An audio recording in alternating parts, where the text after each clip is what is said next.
fill out a hearing appearance slip if they want to talk on a specific agenda item. And if you're an applicant, you do not have to do that. All right. I call this Sawyer County Zoning Committee meeting to order. Can we have roll call? Kathy, please. Ron Buckholz, Here. Tweed Schuman, absent. Kay Wilson. Dale Magnuson, he's absent. Marshall Savitsky. Here. Absent. Oh, he's Nope, here. I'm online. Okay, The thank you. 0671 number. Okay, thank you. Steve Carrianen. Thank you. Hey, we'll let the record indicate we have a quorum. Pledge of allegiance, please. I pledge allegiance to the flag of the United States of America and to the republic for which it stands, one nation, under God, indivisible, with liberty and justice for all. All right, statement of committee and hearing procedure and statement of hearing notice. The full statement of the committee and hearing procedure documents included directions for individuals wishing to speak on a public hearing to be conducted at this zoning committee meeting are available in the back of this room next to the agenda for today's meeting. The statement of committee hearing procedure document is hereby incorporated into the record for this committee meeting. Any public hearing conducted today's committee meeting has been published as a Class 2 notice in accordance with the Chapter 985 of the Wisconsin statutes in the Sawyer County Record and the Sawyer County Gazette. Okay, number D, I need a motion to approve the April 25 meeting minutes, please. I move to approve. Okay, we have a motion by I'll Ms. second. Wilson and a second by Mr. Carrianen to approve April 25th meeting minutes. All in favor, say aye. Aye. All opposed? Motion carries. All right, number E, public comment. I am not going to go through the whole spiel on the public comment. We just need to keep it to 3 minutes or less. So we have Linda Zilmer.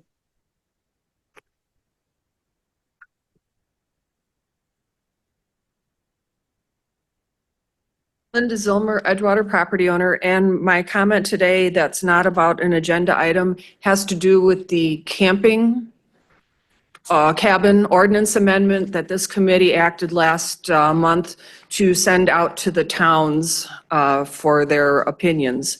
I am still in the middle of a public records request regarding the information on whether or not that 30% limitation on park models and campgrounds is something that should be in or out of the ordinance as originally adopted, and then the codification into Muni Code. There are 2 sections of the zoning ordinance that address camping cabins.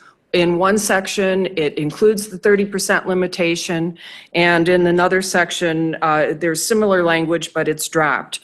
The work that I've done going back through as many years as I can find is I found an interesting Land, Water, and Forest Resources Committee meeting in 2015 where for some reason the camping cabins, or not camping, but park models, I'm sorry, came before that committee.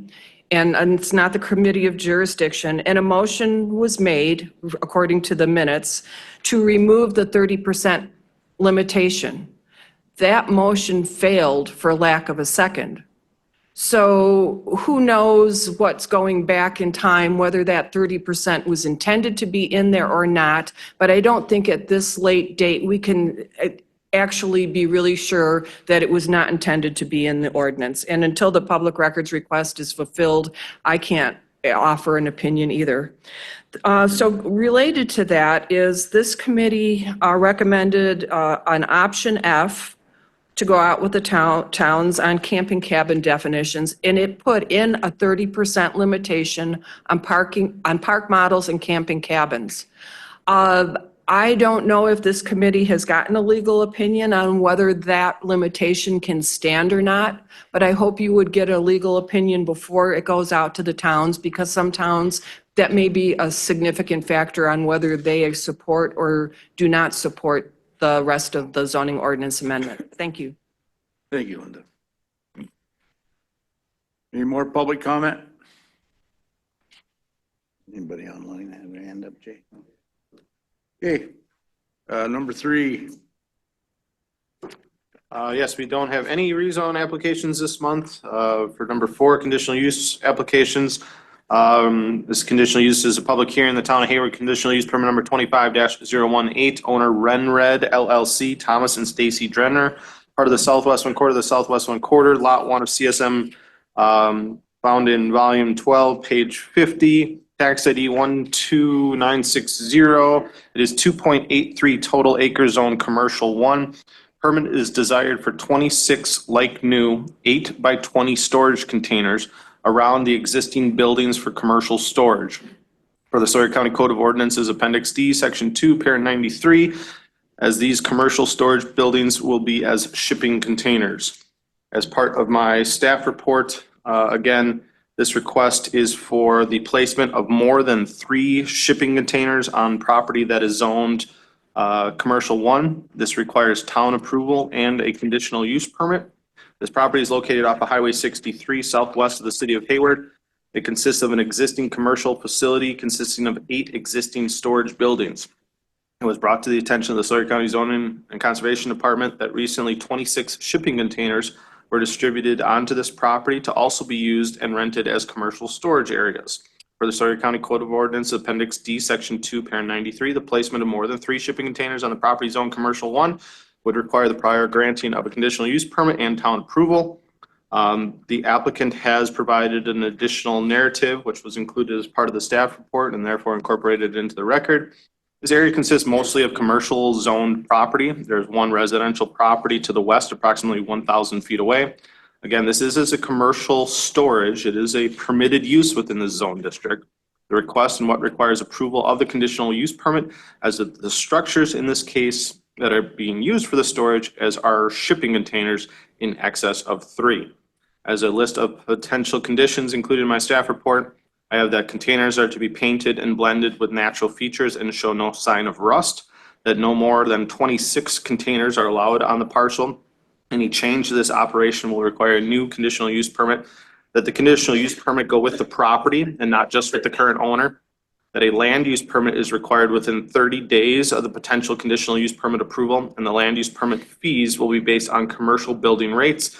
That is a $250 base cost plus $5 per $1,000 cost of the shipping container times the 26 containers. Applicant is to provide information for the cost of each container, that all other setback requirements for shipping containers must be met in its present location.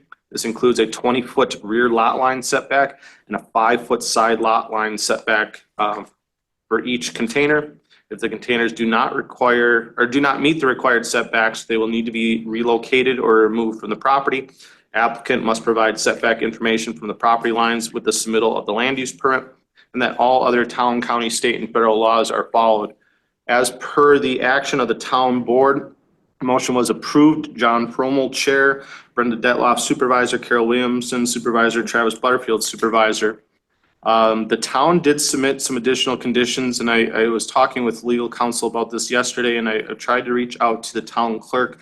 There are some conditions in here that I'm uncertain of what they actually mean, and perhaps we can get additional information from the applicant on this, but the conditions that the town had listed is no stacking of containers, which currently I don't believe any of those containers are being stacked. That no more than 26 containers are allowed without town approval, which again, they are at the 26. Sign size / placement restrictions. I have no idea what that means. Vegetation buffer. I have no idea what that means, and there's no additional information provided as to what the vegetation buffer is. Down lighting, which I think we can conclude that, if there's lighting on the property, is to be down-faced lighting, and that the town is requiring a $15 building permit per unit when the land use permit is issued. Signed, Bryn Pan, town clerk. There were, and yes, because this is within a mile of the city has also sent the application to be heard at their city hall meeting. by the city council. That was approved. Gary Gillis, mayor, Lisa Poppy, clerk. They had no additional conditions or issues with the request. There were 11 additional notification letters sent out to adjacent property owners. 0 additional comments were received. That is all. Okay. All right, I need a motion to go into public hearing on CUP number 25-018. I'll make that motion. We have a motion by Mr. Karianen. And a second by Ms. Wilson to go into public hearing on CUP number 25-018. All in favor, say aye. All opposed? Motion carries. We are now in public hearing. Is the applicant here? Would you step forward, state your name and address, and tell the committee what we got going here, please? Tom and Stacy Durner. We live in Minnesota. You want our home address? 4460 Coas Avenue, Watertown. Okay, what do you want to tell the committee about what you want doing out here? We placed these containers here. We didn't realize we needed the permits and all this stuff. We did this right after COVID, like in late 21, early 22. So they've been in place for a long time. We don't plan on stacking. We don't plan on doing any more. We kind of like fit it to the property, and we actually gave bigger setbacks, off the lot lines and stuff than you were requiring. So we have tried to keep it neat and clean, and they were all one-use containers. They all look the same color and they look decent. We're just asking for a continual use permit and stuff. You want to ask? Yeah, I guess I have 2 questions. As far as, the land use permit that would be required if the conditional use permit is approved here today, would you have accurate setback information to verify that those containers meet at least 20 feet from the rear property line, which would ultimately be the west property line, and 5 feet from the side property lines? So that would be one thing I'd be looking for. The other is, were you in attendance to the Town of Hayward Town Board meeting? We did a Zoom meeting online. Okay. Do you know what they are referring to with their list of possible conditions when they stated sign size placement restrictions? It They- didn't make sense because the sign's been there. We haven't changed anything. We haven't changed any of the lighting or the signs. It seemed like they didn't want us to modify the sign out front, and we haven't done anything with it. So it's Okay. been the same forever, except for we changed it when we bought the place. Same size. We Your- just put our name on it, said, Sure. and the lighting hasn't, we keep the lights down. I mean, of course, we don't want them up. So we haven't changed anything with that either. And then they did say something about a vegetation buffer. And they said like they wanted some trees in front of them, just to kind of cover the left side, kind of when you're looking at the property, the left side, the containers they're set back beyond the first building. So I mean, we try to keep everything neat and clean, but that's all they had said. But I mean, Kind of like they were searching. they were just, yeah. Well, we haven't modified anything else. I mean, So you're all right with them conditions that are being put in place? we haven't changed lighting or the sign, and if they wanted a few trees on the left side, we do could. Trees, but nobody else has trees. Yeah, we're just like, we don't really want to hide the property too much. I mean, Because you because that's our advertisement is the properties, but we want it to look good, so. And the shipping containers are in good painted condition? Yeah, they were only used once. So the property looks, I mean, to us, it looks neat and clean. We want to keep it nice, Okay. so. Yeah, and I think to inform the committee, I mean, there are other, Sawyer County zoning ordinance sign requirements. So I don't know if we have an issue with, placing that as a condition, because if the applicant wanted to, alter their sign or make it larger, it would still need to conform with the Sawyer County sign ordinance requirements. So I don't see where there's a large sticking point with that condition that the town listed. We'd heard from the applicant that there already is down lighting, so we can certainly add that as an additional condition if you were going to change lighting. It has to be down face lighting or shielded lighting, so. The vegetative buffer though is the other one. This is something that this committee, if you wanted to add that as a condition, you'd have to be very specific as to where, what, and to what type of vegetation, even to the width or depth that you want that vegetation installed. Otherwise, just to say vegetative buffer is the town requirements, it doesn't give me any guidance as to how do I enforce that condition. So the applicant was somewhat agreeable, but you also heard that they are also, that's part of their advertising, that people are able to view that, oh, hey, there's a commercial storage facility there. We should call the number and see if they have space available. It's a business. We want it to be nice and we'll do whatever, but it is a business. You want to be able to see it from the highway. That's our advertising, really. Okay. Committee got any questions for the applicants? I don't have any questions, just a comment. I've driven by there hundreds, if not thousands of times, and it's never been an eyesore to me. I think We don't want it to be. it looks neat and tidy. Yeah.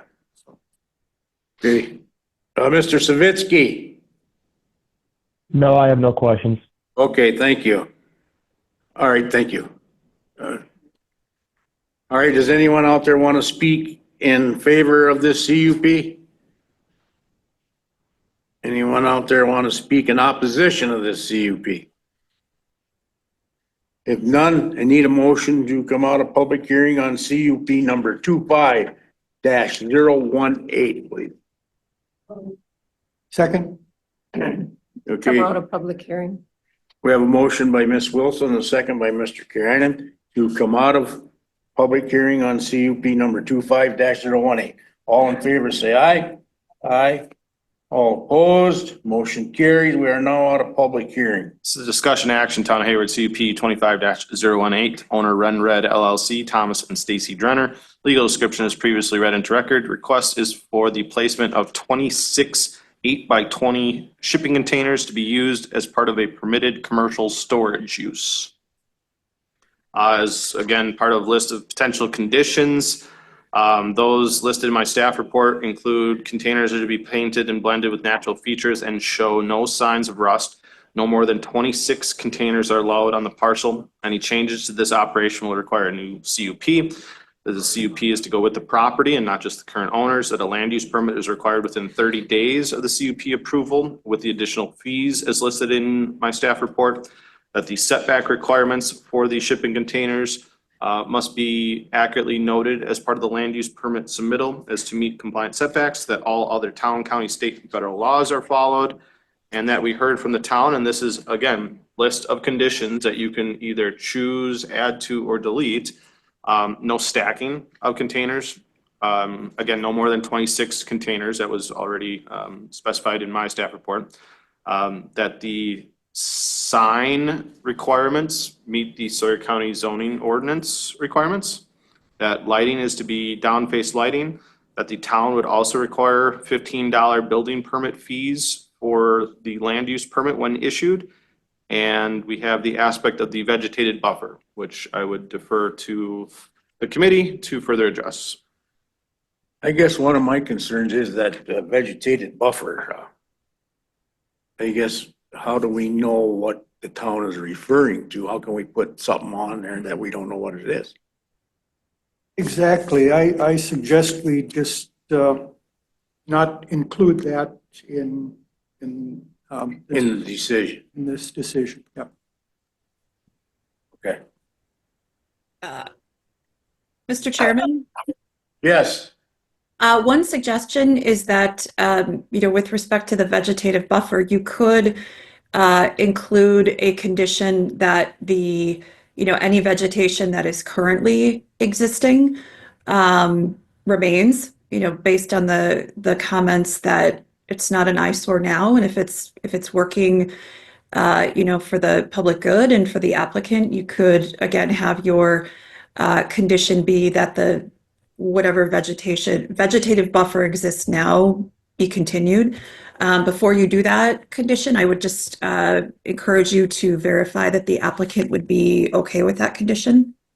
Just a suggestion for you all to consider. Thank you. okay. Would you be okay with that? You want to step up to the mic, please? Is there any at this point? There's a little vegetation on the north side of the buildings and stuff there that's always been there, and we just keep the trees trimmed up and looking good, and grass is always mowed. I mean, Okay.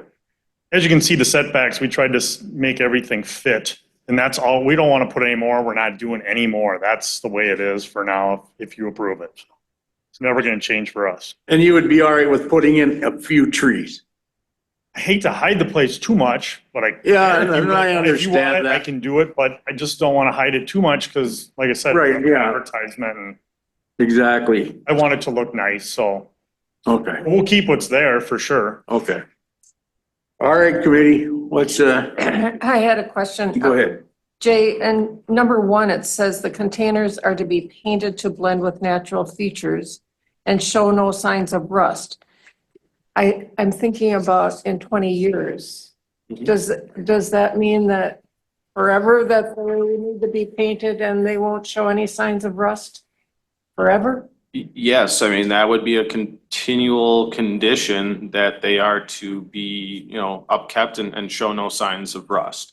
The natural features, that one's always arbitrary because, I mean, you could say, well, blue is a natural feature of the sky and red is the color of tulips in the spring. So I mean, the color, the actual color is always hard to say, what's a natural color, natural feature color. Currently, I believe they're a beige type of color. Yeah, they're very- The main takeaway from that sentence though is that to show no signs of rust Forever. forever. As long as they want the containers to remain there, they are to be not showing signs of Okay. rust. I just didn't want it to be when they're placed, they show no signs of rust. But that forever. Yeah, and you could certainly, you know, as part of a motion, include that in perpetuity of the Yeah. container placement, they are to show no signs of rust. Yeah, I think so. Thank you. Okay, all right, committee, what's, how do we want to do this? Approve it, deny it? If you want it on a storage container, when you place it, if you don't want to have signs of rust, you need to set it up on a dry base and where air can get underneath the storage container, so it doesn't rust. I don't know if how you're setting your containers, but I see them all the time setting right in the dirt, and the bottoms of the containers will rust right out, and they don't last long. You know, it's for your own benefit to set it up on a nice gravel pad with a vapor barrier maybe, and so air can go underneath the container, and then it'll last 50 years. All right, do we have a motion to approve or deny? Mr. Chair, I'd like to make a motion to approve the CUP, is it 25-018, with the conditions set forth in Jay's staff report? And would it be fair to ask the applicant to return back to the town of Hayward, or the township to request clarification on the vegetation? I think we'd be able to do that. Right? I'll let Rebecca weigh in. I mean, that could be a little bit tough. I mean, you'd be conditioning your approval pending town clarification. But then ultimately the applicant would still need to agree to those said conditions. And I think really the only town condition that we're still kind of weighing in on is the vegetated buffer aspect. Rebecca? I know Yeah, you told us a little bit about this, but can you explain again a little bit? you bet. If the committee wanted to include a condition that the applicant go back to the town for further clarification, you could do that 2 ways. Number one, you could do it as a condition that the town must approve the vegetative buffer plan, or you could require a condition that the applicant just confer with the town for input, but not make any further town requirements as a condition of your approval.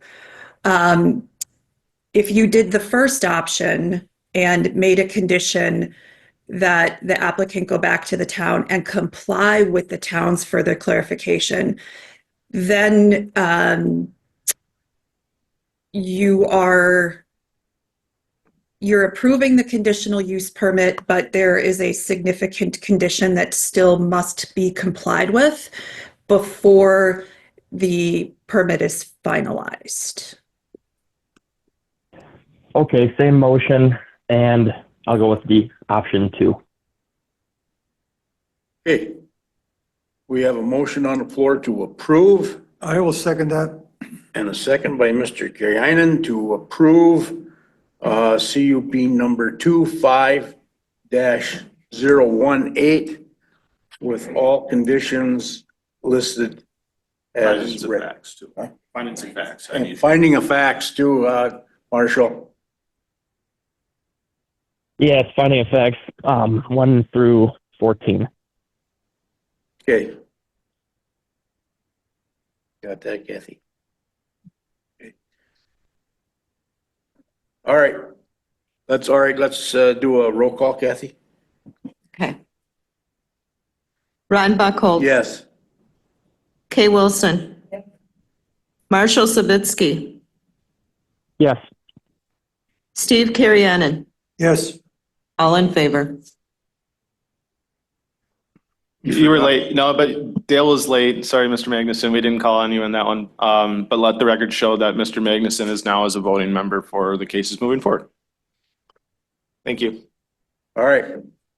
Next is the public hearing, conditional use permit number 25-036, owner Christopher and Jane Clark Trust, part of government lot 1, which is lot 2 of CSM number 5272, as well as parcel, or as of lot 3 of CSM 5272, both in section 26, township 39 north, range 6 west, parcels 020-639-265102 and 5103. Both are zoned to agricultural 1. There's 11.08 acres and 27.82 acres for a total of 38.9 acres. Permit is desired for an accessory building on vacant land. The building is to be approximately 70 feet by 30 feet with a height of 20 feet as per the Sawyer County Code of Ordinances, Appendix D, Section 4.26, Parent 1 with automatic conditions. Again, this is for the construction of accessory building on vacant property may only be allowed by conditional use permit and town and zoning committee approval. Granting of the conditional use permit will require that within 3 years that a principal dwelling land use permit be applied for and that the principal dwelling is built within that permit timeframe on the same parcel. Failure to build the principal dwelling will result in a citation in order for removal of the accessory structure. The request is asking to allow for the placement of an accessory structure, a pole shed on vacant land with being granted the 3-year time frame in which to secure additional permits to build the primary dwelling. In conversations with the applicant, they're wanting to build the house soon, but have not finalized design plans or contracted with the builder. This additional time allowance will give them the ability to do so. The proposed accessory structures to meet all other county zoning setbacks and use requirements. The size of the pole shed is to be 70 feet by 30 feet by 20 feet in height. As part of my staff report, that a land use permit is required within 12 months of the conditional use permit approval for the accessory structure, be it the pole shed. That a land use permit is required and applied for the principal structure within 3 years from the date of the zoning committee decision. Failure to apply will result in citation with potential order for removal of the accessory building. That the proposed accessory structure to meet all other Sawyer County zoning setback requirements, as well as be compliant with all other state and federal laws. And that the size of the accessory structure not to exceed 70 feet by 30 feet by 20 feet in height. By action of the town board, motion was tabled. Quote unquote, it was basically tabled. I believe the town, under some of their new town board members, were maybe a little confused as to what this request may have been. I mean, they should have been looking at my staff report, or if they had additional questions prior to the meeting, they should have reached out to our office. We didn't receive any of that. We just got that they basically tabled the decision.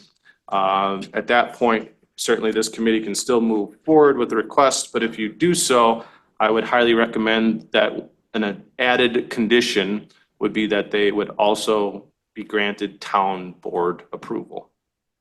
That way you don't have to table your actions here today and we can still hear the request. There was 12 additional notification letters sent out to adjacent property owners. No additional comments were returned. I did receive some communication from an adjacent property owner that was just requesting additional information. And once I explained that, yeah, the applicant is looking at building a pole shed first. And actually in conversations with the applicant, they were hoping that they could potentially get this done in 18 months, which wouldn't have needed a conditional use permit. But again, we're just wanting to keep this conditional use permit moving, and that it would just give them a little bit more time flexibility. So that is all. Okay, all right, I need a motion to go into public hearing on CUP number 25-036, please. I'll make that motion. We have a motion by Mr. Karianen and a second by Ms. Wilson to go into public hearing on CUP number 25-036. All in favor, say aye. Aye. All opposed? Motion carries. We are now in public hearing. Is the applicant here? Hi there, Chris Clark, 6101 South Highlands Avenue, Madison, Wisconsin. And I had a hard time getting a hold of Jill Pettit, I think her name is. And finally I emailed, and apparently I had just missed that town meeting. Since then, I've sent her all the information that I think that you possess too. So at least she has that for the next meeting. And I guess that accounts for the quote tabling, because I didn't realize that you were going to send that information.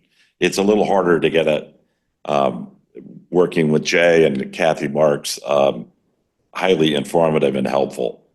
They've, it's not kindergarten for me, but it's close when it comes to zoning. And they've walked me through it to get even this far, and I appreciate that. And the delay is exactly what Jay said. Part of it is, we're not from here, we're from Madison. So to find builders, and I don't know, just met one, which is helpful. And, but nonetheless, that's whereas the concrete, that and the leveling, that part can be done. That concrete's not done, but leveling it out. And, so that part we can handle, but all the rest of it is still to be determined. And, we have friends that have property upstream and downstream from this, and it's such a beautiful area, as all of you probably know. And look forward to, he calls this friend, the Hackworthy family. I don't know, you probably recognize that name. The Shire, because it's so beautiful when you go through there. You can't see any houses, nothing. There's 200-year-old plus cedars on the property. And so the ultimate is to have a house that has a peekaboo views, but definitely not. I think no one needs to float that river and have it look like a suburb or subdivision. You could, when that time comes, you'll barely be able to see the house, if at all. So that's the ultimate long-term goal. Okay. All right, anybody have any questions for the applicant? Okay, thank you, sir. All right, does anybody out there want to speak in favor of this CUP? Does anyone out there want to speak in opposition of the CUP? If not, need a motion to come out of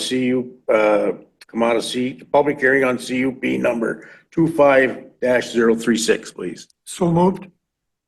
We have a motion by Mr. Karianen and a second by Ms. Wilson to come out of public hearing on CUP number 25-036. All in favor, say aye.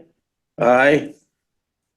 All opposed, motion carries. We are now out of public hearing. This is discussion action, Town of Ojibwa, CUP 25-036, owner Christopher and Jane Clark Trust, legal description as previously read into record. This request is per the Sawyer County Code of Ordinances, Appendix D, Section 4.26, Parent 1, with automatic conditions to allow for the placement and building of an accessory structure on vacant property with a 3-year time frame, then to secure an additional land use permit for the primary dwelling. Again, per the conditions is listed in my staff report. Please keep in mind the potential additional one that you may want to add is that the applicant would also need to secure town board approval. All right, committee, Mr. Karianen. Yeah, I will make a motion to approve CUP number 25-036. Subject to the conditions set forth, plus the approval of the town board and findings of fact 1 through 14. I'll second that. Okay, we have a motion by Mr. Karianen and a second by Mr. Magnuson to approve the the CUP number 25-036. Any more discussion? If not, roll call, Kathy, please. Dale Magnuson, Yes. Kay Wilson. Yes. Marshall Savitsky, Yes. Ron Buckholz. Yes. Steve Carriennen, Yes, all in favor.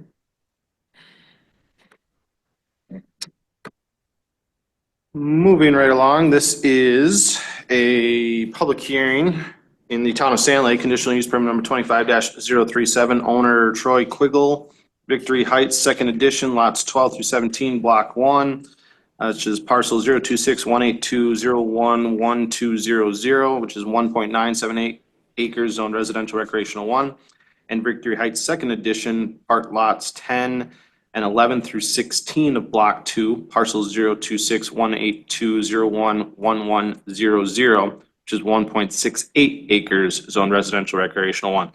Permit is desired for the accessory structure, which is in the form of a pavilion across a town road, Victory Heights Circle, from where the primary dwelling is located. This is per the Sawyer County Code of Ordinances, Appendix D, Section 4.26, Parent 2, with conditions. As part of my staff report, again, the permit is desired for a 16-foot by 20-foot accessory structure, be it as a pavilion across a town road. The construction of a single accessory structure on an adjacent parcel of land divided by a public roadway that does not contain the principal structure may be allowed by conditional use permit, provided that the accessory structure cannot be constructed on that part of the parcel containing the principal structure due to an inability to meet setbacks. A 16-foot by 20-foot accessory structure would be able to fit on the parcel that contains the primary dwelling. However, as per parent B, on lakefront parcels, this may be allowed an exemption if the town and zoning committee determine in their findings of facts that the placement of the accessory structure on the adjacent parcel divided by the public roadway that does not contain the principal structure lessens the impact of impervious surface runoff to the lake. The proposed structure could fit on the lakeside parcel. However, the proposed location would be lessened of impervious surface impacts. The proposed new structure would be approximately 450 feet away from the ordinary high water mark of Lac-Courte. As item C, the proposed adjacent parcel is within 66 feet of the parcel containing the principal structure. That is true in this case. The proposed parcel is adjacent and is within 66 feet. The proposed adjacent parcel meets the minimum square footage requirements per the zone district. Again, the proposed structure would meet all applicable setback provisions. That a conditional use permit may be approved by the zoning committee in any zone district, provided that the town has approved the conditional use permit for the placement of the accessory structure on both parcels and that they are legally joined together with a deed restriction. With submittal of the Sawyer County land use permit, a restrictive covenants document or a deed restriction will be required. And that in a platted subdivision, the maximum size allowed is 1,200 square feet and a maximum height of 18 feet. This is within a platted subdivision. The requested size is for 320 square feet and it is less than 18 feet in height. The applicant again is requesting to build this accessory structure of 320 square feet on the backside of Victory Heights Circle from where the primary dwelling is located. In conversations with the applicant, the accessory structure is to be used as a storage area for drying and splitting wood for personal use. The applicant would not be allowed to create habitable living area within the accessory structure. It may not contain any beds, bedrooms, or kitchen facilities. The current primary dwelling is on the parcel on the lakeside and is divided by a town road. The proposed pavilion could fit on the lakeside portion, but again, the proposed location would lessen impervious surface impacts as that it would be approximately 450 feet away at the closest point to navigable water. All of the provisions of 4.26 parent 2 are met.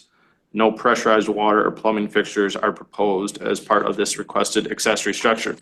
As by action of the town board, motion was approved. Robert Langham, town chair, Michael Ruscio, supervisor, Greg Shedby, supervisor. No problems. Signed, Elaine Nyberg, town clerk. There were 15 additional notification letters sent out to adjacent property owners. 2 were returned, 1 with comments, 1 with objections. Did the committee have a chance to read those, or would you like me to read those into record? I have read them. Okay. I'm not sure about the other, please. Every Yeah, committee- don't read them, Jay. Okay, every committee member has acknowledged that they have read the comments that were submitted to them, therefore, and be it incorporated into the record. That is all. Okay, I need a motion to go into public hearing on CUP number 25-037, please. No, second. I'll make that motion. We have a motion by Ms. Wilson and a second by Mr. Magnuson to go into public hearing on CUP number 25-037. All in favor, say aye. Aye. All opposed, motion carries. We are now in public hearing as the applicant's here. Go step forward and talk to the committee, please. I'm sorry, I think I said Troy before. It's Tori. My bad. Yeah.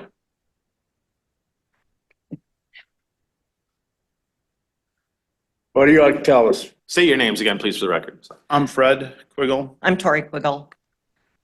Okay, is there anything you want to tell us about this, or?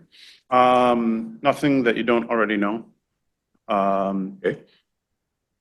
Real simple proposal. All right, committee got any questions for the applicants? Mr. Savitsky, you got any questions? Negative. Okay, The map that you provided here, and I do have it up on the screen, that is your proposed location for the pavilion, somewhat centrally located on that parcel? A little to the south. Okay. Because one of the comments that we received back is that, one of the adjacent property owners was worried that this would take away from kind of the aesthetic views of Victory Heights Circle, where it still looks like this building is, plus 100, if not 150 feet internally in that lot, where I don't know how many people would really be able to see that pavilion once it's up anyways. Maybe during the winter, during leaf off conditions, you might get a glimpse of it, but is that an accurate assessment? That's accurate, and that's a priority for us. Yeah. We like our neighbors. Okay, and you live there year round? No, No, Okay. it's a 3-season, we have to Place for us. drain the water. yeah. You use the wood for heat at times of the year, or Sure. Mm-hmm. Yeah, you have a trail in there? Yes. A motorized trail? Not really. I mean, we can get a truck through there. but we like to minimize, You're harvesting dead wood from your own property perhaps? yes. Correct. And we have a lot of it. all right, thank you. Mhm. All right, does anyone out there want to speak in favor of this CUP? Anyone out there want to speak in opposition of this CUP? If not, we need a motion to come out of public hearing on CUP number 25-037, please. So move? Gary Ian, No, second. second by Mr. Savitsky. To come out of public hearing on CUP number 25-036. All in favor, say aye. Aye. All opposed? Motion carries. We are now out of public hearing. This is the discussion action, the Town of Sand Lake CUP 25-037 owner Tori Quiggle. Legal description is previously read into record. This request is per Sawyer County Code of Ordinances, Appendix D, Section 4.26, Parent 2, with automatic conditions as those conditions are laid out in my staff report. Please keep in mind when making any type of motion, one of the requirements to have an accessory structure on the backside of a town road from where the primary dwelling is located, if that accessory structure can meet setback requirements on the lakeshore side, is that you are determining that in your findings of facts, that this would lessen impervious surface impacts if it is further back from the water, be it on that back lot. I had a question, Jay. In their letter, they said that the center peak would be 12 feet and you have 18 on the, I have not to exceed 18. so why did you add the additional 6? I guess I really wasn't looking that hard at it. As long as it's meeting the less than 1,200 square feet and less than 18 feet in height, it's still allowed as per 4.26 parent 2 in a subdivision. Okay, Um, okay. Yeah, in case all of a sudden they, I don't know if you'd want to condition it to 12 feet because, maybe they have a different plan, drawn up and all of a sudden, it's 14 feet and you're going to make them, come back for that extra 2. As long as it's under the 18 feet in height as per the subdivision control portion there, I would have no issues. Okay. Committee? It's up to you.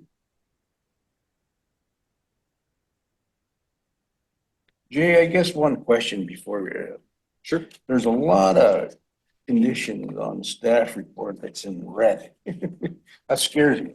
So those are my, I guess, answers to meeting those requirements of 4.26. So the red is my responses to the automatic requirements that 4.26 shows in ordinance form. So in the ordinance form, it lays out the provisions in order to being able to apply for this conditional use permit. The red is my response Okay. as to why they've met those or how they've met those Okay. requirements. And I know you and Rebecca went over the agenda, so all this was between her two. I wasn't there, but okay. All right. All right, committee. Thank you for that, Jay. Mhm.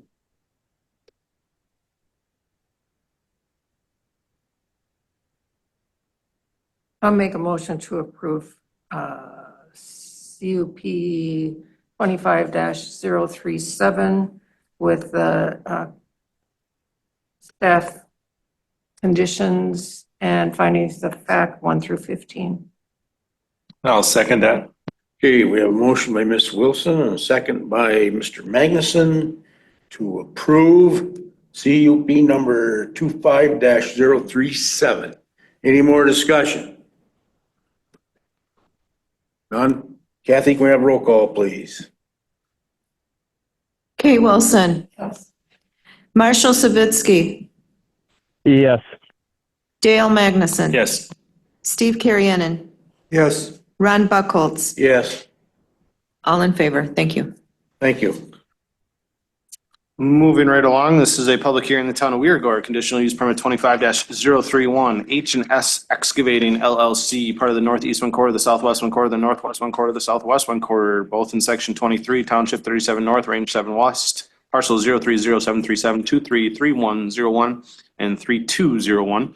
It is 17.1 acres and 14.34 acres respectively, for a total of 31.44 acres, both zoned agricultural 1.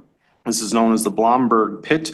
Permit is desired for the 5-year renewal of conditional use permit number 19-046, which was last renewed on November 15th of 2019. The location operation of a non-metallic mineral extraction operation, including rock crusher. The original CUP was heard and approved at a public hearing in December 20th of 2003. As per my staff report, again, this is for the 5-year renewal. This property is approximately 31.44 total acres with the permitted total mine site of 15 acres with 10 acres currently being mined. Minor expansion is anticipated to occur over the next 5 years. The area is mostly agricultural with mixed residential. The nearest residence is approximately 800 feet away, but all crushing operations are to be a minimum of 1,000 feet away. Surrey County Zoning and Conservation Department does currently not show any complaints on file for this site. Current hours of operation are 6 a.m. to 8 p.m. Monday through Sunday, with crushing needing extended hours lasting less than 7 days every year. Financial assurance has been received in the form of a CD and is active. As per my staff report, as a list of potential conditions would be to maintain compliance with NR 135, maintain compliance with the plan of operation, including current hours of operation from 6 a.m. to 8 p.m. Monday through Sunday, with crushing needing extended hours not to exceed 7 days per year. The zoning committee may want to set a longer duration on crushing, but actually set crushing hours or exclude Sunday crushing. The zoning administrator would recommend that crushing be 6 a.m. to 8 p.m., excluding Sundays and holidays, not to exceed 12 days per calendar year. I do see that the applicant is online, so we can have further discussion with the applicant if he agrees to the list of those potential conditions. Also, to maintain compliance with the Department of Natural Resources, Chapter 30, that all other town, county, state, federal laws are followed, that if the CUP goes with the property, if the property changes hands before the next renewal, the owner must complete a non-metallic mining transfer form with Sawyer County to acknowledge the compliance in the current plan of operation, conditions, and reclamation plan. The 5-year renewal be backdated to March 15th of 2024, and that a site address or flyer number is required as for the aspects of emergency services. By action of the town board, motion was approved. Mark Bartlett, chairman, Cliff Parr, supervisor, and apparently Ken Susan is not a supervisor, but I don't know who that other supervisor is. So Doug Zebro. Zebro, yeah. Doug Zebro. Thank you. No additional comments. Signed, Michelle Myers, town clerk. There were 8 additional notification letters sent out to adjacent property owners. No additional comments were received. That is all. Okay, all right, I need a motion to go into a public hearing on CUP number 25-031, please. So moved. We have a motion by Mr. Kariainen, I'll second. and a second by Mr. Magnuson to go into public hearing on CUP number 25-031. All in favor, say aye. Aye. All opposed? Motion carries. We are now in public hearing on CUP 25-031. Applicant is online. What would you like to talk to the committee about? I'm Mike Hopkins, the owner of H&S, the one that operates and owns the pit. Just trying to get a renewal for another 5 years. Mike, can we talk about the crushing duration? I'm hesitant to kind of approve as it currently stands with, crushing needing extended hours not to exceed 7 days per year. So generally, I'd like to have a very hard, fast working time frame on those. So, is there something that you would be agreeable to? Can we change those crushing hours from 6 a.m. to 8 p.m. excluding Sundays and holidays, not to exceed 12 days per calendar year? What are your thoughts, or how much are you doing for crushing in there? I would be agreeable to that. We don't need Sundays or 8 o'clock at night's late enough. So 6 a.m. to 8 p.m., excluding Sundays and holidays, not to exceed 12 days per calendar year. Yep. Okay, anybody have any questions for the applicant? Okay, if not, thank you. Is there anyone out there would like to speak in favor of this CUP?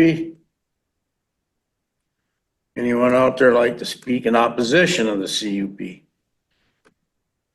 If none, I need a motion to come out of public hearing on CUP number 25-031, please. I'll make that motion. I'll second. We have a motion by Mr. Kariainen and a second by Mr. Magnuson to come out of public hearing on CUP number 25-031. All in favor, say aye. All opposed? Motion carries. We are now out of public hearing. This is discussion action, Town of Weirgor, CUP 25-031, H&S Excavating as the owner, known as the Blomberg Pit. This permit is desired for the 5-year renewal of CUP 19-046, while keeping in mind any actions for approval to list the conditions as part of my staff report, including that the applicant is agreeable to the change of the crushing hours as to be 6 a.m. to 8 p.m. excluding Sundays and holidays, not to exceed 12 days per calendar year. Okay. All right, committee, turn it over to you. I'll make a motion to approve CUP 25-031 with including the conditions 1 through 7 and the adjusting hours as Jay said, and including findings and facts of 1 through 14. Okay, Kathy, you got that? I'll second. Okay, we have a motion by Mr. Magnuson and a second by Mr. Kariainen to approve CUP number 25-031. All in favor, say aye. Whoops, wait a minute, any more discussion? All right, Kathy, let's do the roll call. I don't want to leave you out of here. Dale Magnuson, Yes. Ron Buckle. Yes. Steve Carrianen, Yes, Marshall Savitsky, Yes. Kay Wilson. All in favor. Thank you. Okay. Moving right along here, we are now as part of a preliminary plat review. This is a public hearing in the town of Round Lake for the preliminary county subdivision plat review of the Preserve Phase 4, owner of the Preserve at MBF LLC, care of Jeremy Hill. Phase 4 is for the 7-lot proposal, including 3 outlots. The main 7 lots will all be larger than 5 acres. This requires zoning committee acceptance, conditional acceptance, or rejection. As per my staff report, the applicant has met all of the requirements as to submit for a preliminary subdivision plat. I myself, the zoning administrator, have conditionally approved the preliminary plat as well as the county surveyor. All plats have been deemed necessary to comply with the provisions of public notification as for this application and to be heard as a conditional use permit status with applicable fees. The subdivider shall comply with Section 6 of the Sawyer County subdivision ordinance, which also needs to have final approval of the zoning committee. This would also be addressed as part of the final subdivision plat. For those that may not remember or weren't involved with Phase 1 and Phase 2, all of these roads are being positioned as to be private roads built to town road specs. So I don't see why we would want to change any of those provisions that the towns have done some diligent work on. This one here is actually, yes, in the town of Round Lake. Phase 5, which we will hear next, is in the town of Hayward. Where zoning committee finds additional information is relevant to a problem or concern proposed by the proposed subdivision is needed, the zoning committee shall have the authority to request such information from the subdivider. Such additional information may include, but are not limited to, soil borings conducted by a certified soil tester, a stormwater management plan under the provisions of NR1 or NR 216, and achieving of the erosion control standards of NR 151 or regional flood elevation. The subdivider, prior to lot development, will need to submit for a stormwater management plan to the Wisconsin Department of Natural Resources. As very similar as Phase 1 and Phase 2, the applicant is working with a local engineer company to submit those stormwater management plans to the DNR. They are actively working on Phase 1 and Phase 2 for lot development and roadway construction. We can certainly hear from the applicant when we bring this into a public hearing, but I believe the similar processes would be followed, and that wetland delineations would be done if they have not been done already, and that a stormwater management plan would need to be approved before I would approve the final subdivision plat. That might be something you would also want to condition as part of your final approval process if we move this prelim process further on. I myself, again, the zoning administrator, has deemed that the application is complete, and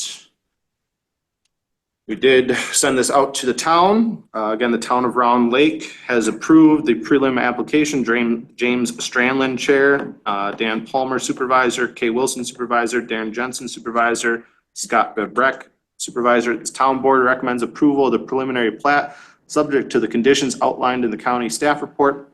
The recommendation is also contingent upon the inclusion of all existing covenants from phases 2 and 3 and the completion and formal approval of the DNR stormwater management plan. Signed, Frank Lucian, town clerk. There were 8 additional notification letters sent out to adjacent property owners as part of the public hearing process. One of them was specifically for Phase 4. The other one is for Phase 5. I will read Phase 5's comment in its entirety when we get to Phase 5. As far as Phase 4, I'm writing in regards to the Phase 4 subdivision. I'm not writing in opposition to the subdivision directly. I'm writing with concerns on how the deeds, covenances, or other means of notification will be given to prospective buyers on the lots in the subdivision to notify them of the surrounding land use in the vicinity of these lots. Due to several gravel pits in the vicinity of the subdivision, potential buyers need to be notified of the said land uses so they aren't surprised or disappointed once lots are purchased. Some potential buyers may not be aware of this due to the possible perceived remoteness of the lots. Sure, potential buyers of any property need to do their homework on what they are potentially buying, but this subdivision is in a unique location that, although could be perceived as quite wild at some times, will be exposed to these gravel pits on daily operations. Thank you, Bart Fatsinda, for A1 Plumbing, Heating, and Excavating. That is all. Okay, thank you. I need a motion to go into public hearings on the preliminary county subdivision plat, phase 4, please. Okay, we have a motion by Mr. Magnuson. Do I have a second? A second by Mr. Kirainen to go into public hearing on phase 4. All in favor, say aye. All opposed? Motion carries. We are now in public hearing. Are you ready to speak to us?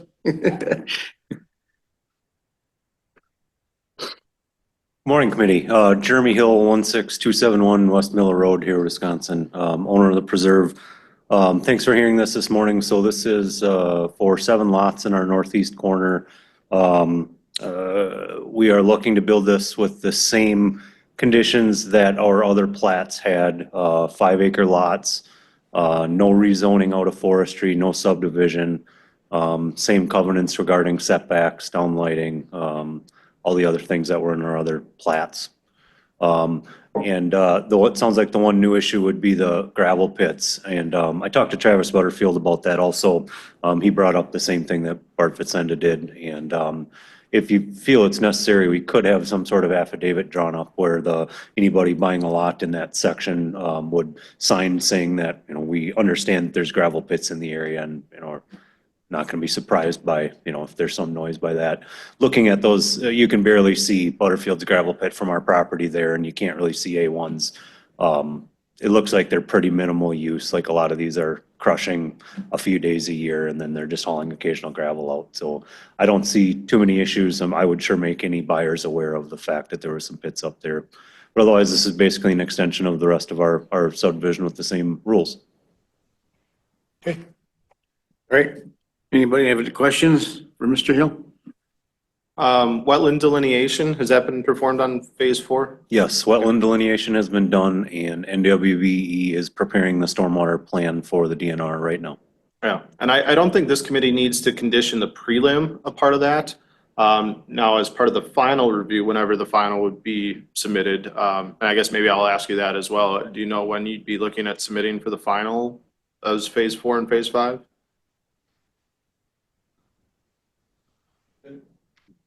ASAP?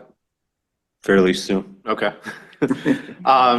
So as part of the final approval process, similar to phase 1 and phase 2, it would be my recommendation to the committee that you would conditionally approve, a final pending approval of the stormwater management plan. That again gives me the ability to hold off on signing the official plat until Mr. Hill is able to provide that information from the DNR, similar as to what we did in phase 1 and phase 2. Okay. Anyone have any questions for the applicant? All right, thank you. Thank you. Does anyone out there want to speak in favor of this phase 4? Anyone out there want to speak in opposition of phase 4? If not, I need a motion to come out of public hearing on subdivision plot, phase 4, please. I'll make a motion to that effect. A motion by Mr. Magnuson, second by Mr. Kirainen to come out of public hearing on phase 4. All in favor, say aye. Aye. All opposed? Motion carries. We are now out of public hearing. This is the discussion action in the town of Round Lake for the preliminary county subdivision plat for the preserve phase 4, owner of the preserve at MBF LLC, care of Jeremy Hill. The phase 4 is for a 7-lot proposal, including 3 outlots. This requires zoning committee acceptance, conditional acceptance, or rejection. Okay, I'll Ms. make, Wilson, go ahead. I'll make a motion to approve preliminary plat for phase 4 with the conditions of stormwater management plan and the covenants from phase 1 and 2 be applied, and a written notice to any purchaser that there is a gravel pit in the neighborhood. I'll second that. Okay, we have a motion by Ms. Wilson, a second by Mr. Magnuson to approve phase 4 with the conditions as listed. Any more discussion? If not, Kathy, do a roll call, please. Marshall Savitsky, Yes. Ron Buckholz. Yes. Kay Wilson, Dale Magnuson. Yes. Steve Carriennen. Yes, All in favor. Okay. Thank you. This is a public hearing in the town of Hayward for the preliminary county subdivision plat for the preserve phase 5, owner of the preserve at MBF LLC, care of Jeremy Hill.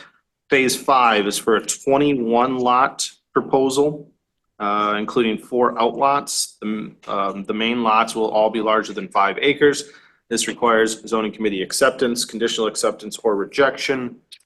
Very similar to the other phases that we've heard already as part of the prelim for phase 4, as well as the finals for phase 1 and phase 2. Those that aren't familiar, phase 3 has been approved prelim approval, and then that phase 3 was ultimately extended as far as the timeframes in which they need to submit for a final still on phase 3. The zoning administrator myself has conditionally approved the prelim plat, and the plat has been deemed necessary to comply with all the provisions of the public notification. Again, as part of the road aspect, this will be addressed as part of the final subdivision plat, but as similar as to phase 1 in the town of Hayward, all roads are to remain private roads and built to town road specs. The subdivider, prior to lot development, will need to submit and be approved a stormwater management plan to the Wisconsin Department of Natural Resources. And I, again, myself, have deemed that the application is complete and it has been approved as a prelim through the county surveyor's department. By action of the town board, motion was approved. John Fromel, chair, Brenda Detloff. She signed, but she didn't check. Carol Williamson, yes, and Travis Butterfield abstained. But it was approved. No subdividing of lots, signed Brinhan Town Clerk. Again, there were 8 additional notification letters sent out to adjacent property owners in this phase. And we did receive 1 comment returned in the form of an objection. This is from a Brian Tratine. Dear members of the Zoning and Conservation Department Committee, I'm writing to formally express my opposition to the proposed development of the Preserve Phase 5. While I recognize that responsible growth is important and that expanding the tax base supports both Hayward and Sawyer County, I also believe that development must be guided by a commitment to preserving the character, values, and natural assets of our community. Adaptation is necessary, yes, but so is protection of what makes a place special.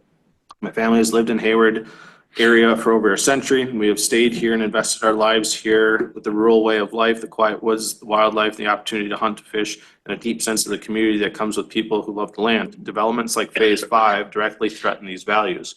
I ask, what impact does this have on families like mine? People have made this place our home, not because we wanted to change it, because we wanted to be part of it. Has the county conducted any studies or gathered any public input on how the development of this scale affects long-term standing residents? Is there data showing whether this kind of expansion drives away the very people who have already invested time, energy, and financial resources into building the local tax base and community fabric? It is heartbreaking to imagine houses being built right up against the woods where I've hunted for generations. This kind of development not only fragments wildlife habitat, but it fragments community identity. Will more traffic, lights, or noise drive out deer, bear, grouse, and ultimately the people who came here to live among them? If this proposal moves forward, will I too be granted the same development rights in the future? Would I be allowed to subdivide and sell off my land in the same way? Or are these allowances reserved for those with deeper pockets or larger developers? There are critical questions for the future of Hayward and Sawyer County. Respectfully, I strongly urge the department to not approve phase 5 of this development. Instead, protect the integrity of the woods. Let's ensure that our policies reflect not only economic goals, but the values of those who already live, work, and recreate here. Thank you for your service and careful consideration. Sincerely, Brian Jettine. That is all. Okay, need a motion to go into public hearing on, preliminary county subdivision plat, phase 5, please. Make that motion. I'll second. We have motion by Mr. Kerrigan and a second by Mr. Magnuson to go into public hearing on the phase 5.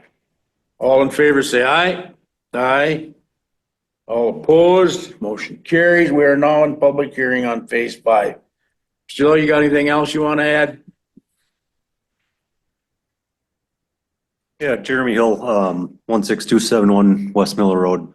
Just to address Mr. Tertine's comments, I believe he's got a large elevated tree stand about 10 feet off of my property line.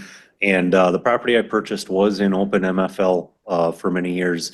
There was a lot of people that hunted that property, and I'm sure there's a lot of people that are disappointed that it's sold and is not open anymore. I'm guessing he's one of those, especially as he's got a large tree stand that's right on my property line, basically about 10 feet off. So unfortunately for him, the land is sold, and we feel the 5-acre lots are the most responsible way to develop property here, the least dense development, and I feel this is the best for the environment in our area for developing here. Okay, thank you. You want to have any questions for Mr. Hill? All right, thank you, sir. Thank you. Anyone out there want to speak in favor of this CUP or this, excuse me, this phase 5? Anyone out there want to speak in opposition of phase 5? If not, need a motion to come out of public hearing on phase 5, please. I'll make a motion to that effect. Second. We have a motion by Mr. Magnuson and a second by Mr. Kerrigan to come out of public hearing on phase 5. All in favor, say aye. Aye. All opposed, motion carried. We are now out of public hearing. Discussion action, Town of Hayward, for the preliminary county subdivision plat approval process for the Preserve Phase 5.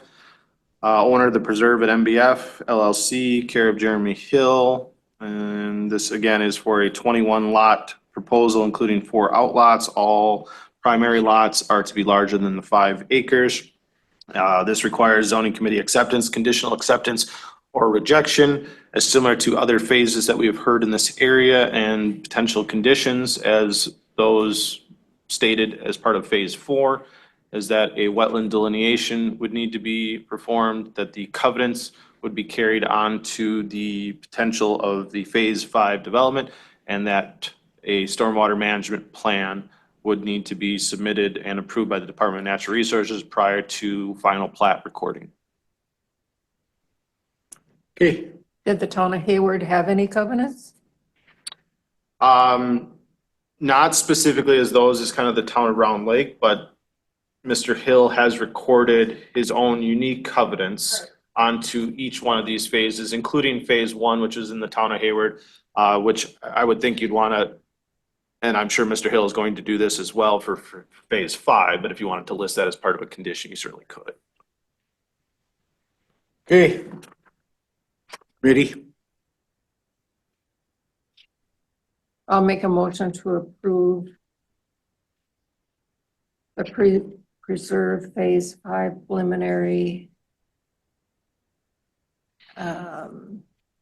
with the conditions of wetland delineation, stormwater management, continuation of the conditions that were placed on the other phases. Thank you. Okay, we have a motion by Ms. Wilson. Do I have a second? Second. A second by Mr. Kerrigan to approve phase 5 with put into record. Any more discussion? Not? Roll call, Kathy, please. Ron Buckhold. Yes. Kay Wilson. Dale Magnuson. Yes. Marshall Savitsky. Yes. Steve Carriennen. Yes. Thank you. Okay. All right, number 6, new business. The only thing I had as part of new business was, kind of going back with option F. Option F has not gone out to the towns yet. It is anticipated to go out to the towns midweek towards the end of next week, in conjunction with the June town board hearings, public plan commissions as well as town boards. And Rebecca and I did communicate yesterday, and she's going to be reviewing option F as far as kind of a legal analysis as part of that 30% rule that we heard a little bit about here this morning as part of public comment. That's really kind of all I had for new business. I thought we talked about something else too yesterday, Rebecca, and I don't remember what it was now for, I guess, information to the committee, but you're muted if you're trying to speak. Thank you. No, I don't think anything for the committee. We talked about a few other things, but nothing for the committee. Okay, Rebecca, when you get that figured out for that option F on the 30%, could you give me a copy of it in my email also?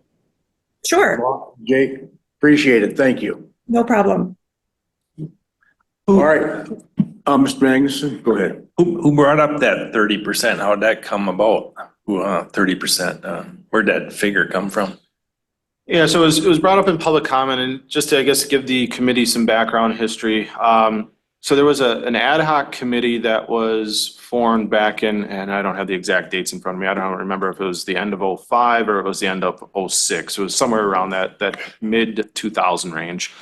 And that ad hoc committee was tasked to look at additional campground operations.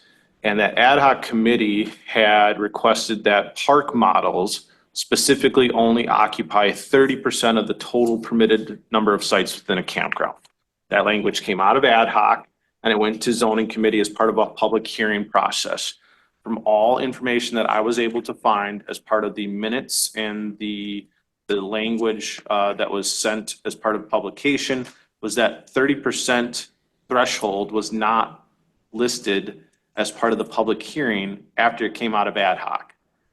That public hearing then approved the changes without the 30%, was then submitted to county board for ratification. County board approved it without the 30%, got it as an enacted ordinance, and then previous administration or previous deputy zoning administrator either said, oh, shoot, we messed up and we were supposed to add that in there, or inadvertently added it in there. And then when we have our running ordinance or our master copy ordinance, right around that 2007 area, they slid that 30% back in there. But all information that I was able to find, and I've shared this information with previous county zoning or the previous county administrator, the interim county administrator, legal counsel, and zoning committee chair, by all reports, that was not ratified correctly and had been continued to move forward with that 30% in there. We then went through a codification of ordinances as part of the Muni Code. Muni Code still had the 30% in there, but without it being properly ratified by county board, it would not be an enacted portion of the ordinance. So that was one of the kicks we had heard that got kind of brought in with the camping cabin provisions, as towns really wanted that added back in there. And that's why they denied that first option that we had sent to them, is they really wanted that 30% threshold added back in there. So that's where we, as of last month, or 2 months ago now, voted on option F to send that back out to the towns to their review. In the meantime of that, there's been additional state statutes that may prohibit us from even adding the 30% threshold in there. And that's what legal counsel is going to kind of dig through here. So I think the towns still want the 30% in there, but it's whether or not we can actually legally put it in there. Yeah. That's why we got legal looking at it, so. Did you? I just wanted to make sure that in June, we have that solar moratorium. Yeah, Okay. it's on the agenda. Yeah, and I didn't talk at all with Rebecca about that, but hopefully you have some quick, easy language for me to throw a moratorium on June's agenda for solar facilities. Which will give us additional time to create a solar ordinance then. So, Yep, I will get that to you. thank you. Okay. All right. Everybody, thank you. And if nothing else, we are adjourned. Thank you, everyone. Thank you. Rebecca, Thank you. take care. Have a great day.